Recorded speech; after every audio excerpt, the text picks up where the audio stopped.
ఊర్లలో పోయి సర్పంచ్ల పరిస్థితి చూడు ఎట్లుంది ఒక్కొక్కరిది. పాత బిల్లులు రాక ఇప్పుడున్న బిల్లులు రాక పిల్లలను నమ్ముకోవాల్సి వస్తుంది, పిల్లల మీద ఉన్న బంగారం అమ్ముకోవాల్సి వస్తుంది.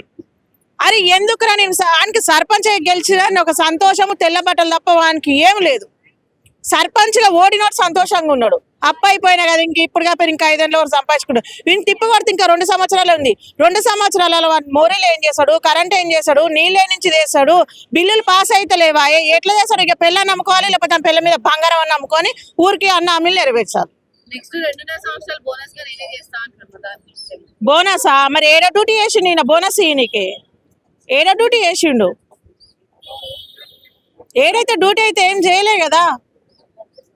ఎంత మంది ఊర్లలో బాధపడుతున్నారు. ఒక్కొక్కడు నెక్స్ట్ టైం సర్పంచ్ కాదుగా వార్డ్ నెంబర్ కూడా నన్ను నమ్మేటట్లేదని ఏడుస్తారు ఊర్లలో. ఆ బిల్లులన్నా పాస్ చేయొచ్చుగా.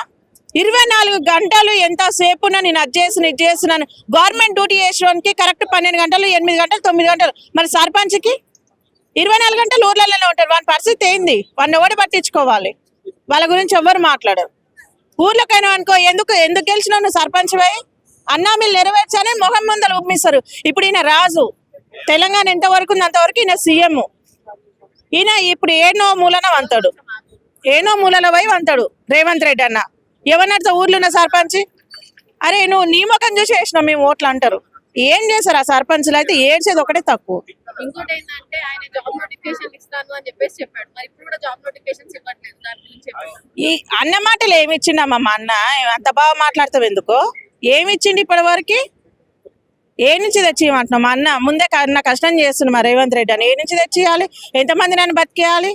ఎందుకు ఇస్తాం? ఎవరు చదువుకో అంటుండు మిమ్మల్ని. మేము చదువుకోనా? ఇస్తాం మేము. నా ఇల్లు అమ్ముకొని ఇస్తా నేను.